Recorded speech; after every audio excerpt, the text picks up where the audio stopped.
My dear friends, this is your Dr. Pannir Selvam on behalf of Grovi Consultancy. இன்றைக்கு இந்த வீடியோவில் என்ன பார்க்க இருக்கிறோம் அப்படின்னா வெரி இம்பார்ட்டன்ட் ஏரியா, அதாவது சண்டே ஸ்டேபிள் ஃபுட் அப்படின்னு சொல்லலாம். Or maybe like one or 2 days week டேஸில் கூட இருக்கக்கூடிய ஒரு ஸ்டேபிள் ஃபுட் வந்து சிக்கன். இனிமேல் இந்த நம்ம பிளேட்டில் வர சிக்கன் நம்ம ஊர் சிக்கனாக இருக்க போதா இல்லை இம்போர்ட்டட் சிக்கனாக இருக்க போகிறது தான் ஒரு பெரிய கேள்வி. இப்போவே பார்த்தீங்கன்னா இப்போ டிவி ஆடில் பார்த்துட்டே இருக்கிறோம். நல்லா அப்படியே முழு நல்ல பாலிஷ்டு சிக்கன்லாம் லெக்கெல்லாம் வரக்கூடிய அளவிற்கு ஏற்பாடு பண்ணிட்டாங்க. ஸோ அப்போ என்ன பிரச்சனைனால நம்மளால் வந்து சிக்கனை போதுமான ப்ரொடியூஸ் பண்ணலை, அதை பற்றி கொஞ்சம் இதில் கொஞ்சம் வீடியோவில் பார்க்க இருக்கிறோம். இது ஃபார்மர்ஸுக்கு நல்ல ஒரு அருமையான பிஸ்னஸ், இது குயிக் பிஸ்னஸ், நிறைய ரிட்டர்ன்ஸ் கொடுக்கக்கூடியது. ரெண்டு தான் ரொம்ப முக்கியமானது அக்ரி ஃபார்மருக்கு, ஒரு அக்ரி பிஸ்னஸ்ன்னு சொல்கிறேன் அப்படின்னா. ஒன்று டைரி, இன்னொன்று பவுல்ட்ரி. டைரியை விட பவுல்ட்ரி கொஞ்சம் ஸ்பீடாக வருமானம் கொடுக்கக்கூடியது. அதனால தான் வந்து இந்தியாவில் ஒரு 30 million அக்ரி ஃபார்மர்ஸ் அதை நம்பி இருக்கிறாங்க. அதோடு மட்டும் இல்லை, அவங்க ப்ரொடியூஸ் பண்ணக்கூடிய பேர்ட்ஸ் வந்து ஒரு 729 million, அபவுட் 72 crore அவ்வளோ பேர்ட்ஸை ப்ரொடியூஸ் பண்ணிட்டு இருக்கிறோம். ஸோ இப்போ என்ன சிக்கல்? இன்னும் 2 சிக்கல் வந்துச்சு. நம்பர் 1 வந்து பேண்டமிக்கில் அதனால வந்திருக்குமோ, இந்த ஃப்ளூ வந்த மாதிரி அதனால வருமோ அப்படிங்கிற மாதிரி ஒரு நிலைமைகள் வந்ததுனால ஒரு 10 to 15% ப்ரொடக்ஷன், அதாவது கன்சம்ஷன் அவுட். இப்போ வந்து என்ன கன்சம்ஷன் அவுட்டு? குளோபல் லெவலில் சிக்கன் கன்சம்ஷன் வந்து 40% வேர்ல்டு மார்க்கெட்டில். அதே போல் வந்து நம்ம அவங்களுடைய ஒர்த் ஆஃப் கன்சம்ஷன் 40%ல வந்து வேர்ல்டு லெவலில் இருக்கக்கூடிய கன்சம்ஷனுடைய ப்ரைஸ்ன்னு பார்த்தீங்க அப்படின்னா ஒரு $231 million. அந்த அளவிற்கு கன்சம்ஷன் ஹெவியாக இருக்கு. நம்மளே வந்து ஒரு 3.9 million மெட்ரிக் டன்னை கன்சியூம் பண்ணுறோம். ஸோ இப்போ என்ன ஷார்ட்டேஜ்? அதோட மட்டும் இல்லை 30 to 40% ஷார்ட்டேஜ் வர்றதுக்கு காரணம் என்னன்னா, இதோடைய காஸ்ட் கூடி போயிட்டே வருது. அது சாப்பிடக்கூடிய சோயாபீன்ஸ், மைஸ், இதனுடைய காஸ்ட் எல்லாம் ஹெவியாக போயிட்டு இருக்கு. அதனுடைய காஸ்ட் க்ரோத் வந்து 15 to 16%. ஆனால் அந்த 15-16% அவங்களால வந்து பேர்ட்லேயோ அல்லது நம்மளுடைய எங்கிலேயோ பண்ண முடியல, கொஞ்சம் ரிவைஸ் பண்ண முடியுது. ஆனால் அந்த ரிவிஷன் வந்து அவங்களுக்கு போதுமான அளவுக்கு கிடைக்கவில்லை.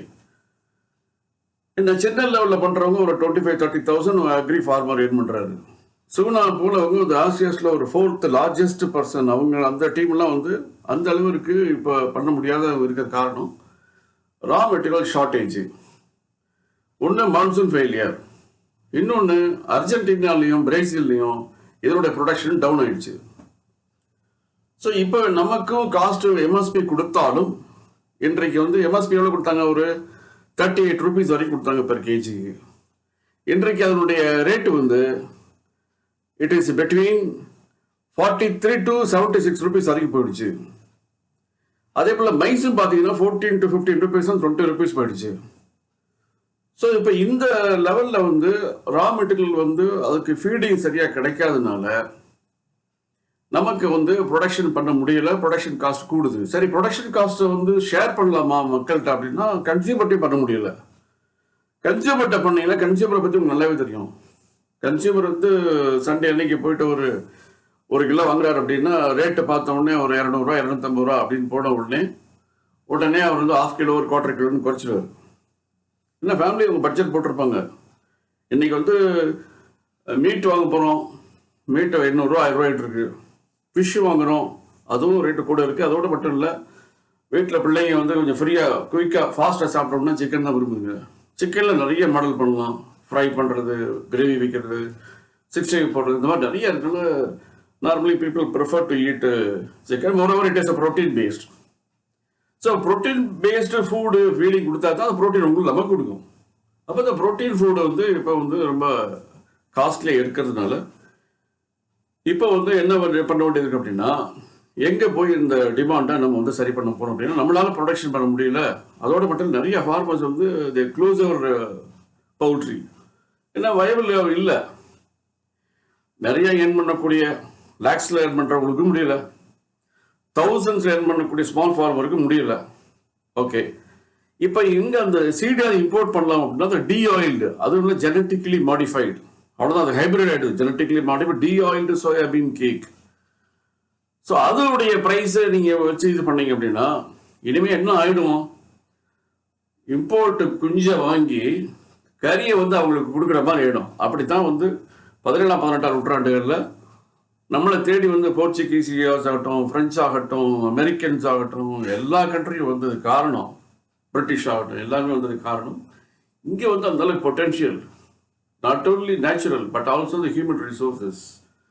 இதை பயன்படுத்துனாங்க, இதே ஃபினிஷ் ப்ராடக்ட் ஆகினாங்க, அதை கொண்டு போனாங்க, திருப்பி நமக்கே சேல்ஸ் பண்ணாங்க. அந்த மாதிரி நிறைய உருவாக்கின்றது. நம்ம டேபிளில் வந்து இப்போ வந்து இம்போர்ட்டட் சிக்கன் நிறைய வர ஆரம்பிச்சிருச்சு.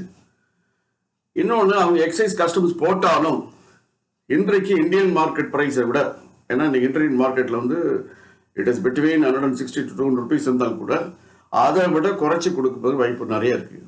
அதோட மட்டும் இல்லை, பார்த்த உடனே சாப்பிட்ற மாதிரி அந்த அளவு க்ளூமியாக வந்து கொடுக்க ஆரம்பிச்சிடுறாங்க. ஸோ இப்போ நீங்கள் டீஆயில்டு கேக்குமே வந்து அது எந்த அளவுக்கு வந்து சரியாக வருங்கிறது R&D பண்ணி தான் ஆகணும். அப்போ அது கண்டென்ட்டே இல்லை, ப்ரோட்டீன் கண்டென்ட்டுமே ரொம்ப அந்த ஆயில் கண்டென்ட் இல்லாதனால, மோரோவர் அது வந்து ஜெனட்டிக்லி மாடிஃபைடாக இருக்கிறதுனால நம்ம விளைநிலங்களில் கர்நாடகாவில் விளைஞ்ச மாதிரி, மகாராஷ்டிராவில் விளைஞ்ச மாதிரி கொடுக்க முடியாது. விளைச்சலும் அது எதுவுமே இல்லை. இப்போ சரி, இதில் வந்து காட்டன் சீடை கொடுத்தா என்ன ஆல்டர்னேட்டிவா? எதுக்கு சோயாபீன்ஸை மெய்ஸை நம்பிட்டு இருக்கோம் அப்படின்னா, காட்டன் சீடை வந்து எதுக்குன்னா மில்கை ப்ரொடக்ஷன் பண்ணுறதுக்கு அதிகமாக இருப்பது தவிர 90% சோயா தான் அதுக்கு நம்ம பவுல்ட்ரிக்கு டெய்லி வாண்டட். அப்போ இந்த மாதிரி சுச்சுவேஷனில் என்ன பண்ண போகிறோம்? அதோட மட்டும் இல்லை, எக்கனாமிக்கலி ஒரு யூஎஸ் போல பிரேசில் இவங்களுக்குலாம் என்ன ஒரு அட்வான்டேஜ் இருக்குன்னா, அமெரிக்காவில் வந்து இந்த செஸ்ட்டு இது வரைக்கும் சாப்பிட்டுட்டு லெக்கை வந்து யாரும் டச் பண்ண மாட்டாங்க. That is considers a waste. இந்த லெக்கு வந்து நம்ம இம்போர்ட் பண்ணுறோம். அந்த இது யாருக்கும் ஃபாஸ்ட் ஃபுட்டு ரெஸ்டாரண்ட்ஸ் இங்கெல்லாம் வந்து அது இம்போர்ட் ஆகிட்டு இருக்கு. ஆனால் இம்போர்ட் ஆகிட்டு இருக்குன்னா சிக்கன் ரேட்டில் இம்போர்ட் ஆகிட்டு இருக்கு. ஸோ அப்போ அவங்களுக்கு அது ஒரு பெரிய ப்ராஃபிட்டு. இன்னொன்று வந்து கஸ்டம் எக்ஸைஸில் கொஞ்சம் எக்ஸம்ஷன் இருக்குது. ஸோ அப்போ அவங்களுடைய ஃபுட் இம்போர்ட்டு சிக்கன் வந்து கண்டிப்பாக நம்ம இந்தியனில் ப்ரொடக்ஷன் பண்ணுறத விட ரேட்டு குறையாக இருக்கும். அப்போ வந்து இம்போர்ட் வந்து நமக்கு வந்து இப்போவே வந்து சிக்கன் லெக் வந்து 25% வந்து 100% போயிடுச்சு. 25% தான் பண்ணிட்டு இருந்தோம், இப்போ 100% போயிட்டு இருக்கு. ஸோ இப்போ உங்களுக்கு raw material shortage, raw material import பண்ணோம்னா அதுவும் that is also not economical. But அந்த காஸ்ட்டை ரைஸ் பண்ணிங்கன்னா அப்படின்னா அந்த காஸ்ட்டை ஷேர் பண்ணுறதுக்கு கஸ்டமர் ரெடியாக இருக்க மாட்டாங்க. அப்படின்னா இப்போ எனக்கு ரேட்டும் குறையாக இருக்கணும், எக்கனாமிக்ஸை சொல்கிற மாதிரி ப்ரைஸும் குறையாக இருக்கணும், குவாலிட்டியும் இருக்கணும், அந்த ப்ராடக்ட்டும் எனக்கு ரீச்சபிளாக இருக்கணும். அப்படின்னா the only alternative is to import. அதை வந்து even chairman of the Suguna or many people have recommended. இப்போ வந்து it is no alternative except import from US and Brazil. அவங்க வந்து லீடிங் பீப்புள், ஒரு 5-6 கண்ட்ரியில் அவங்க 2 பேரும் லீடிங் பீப்புள்.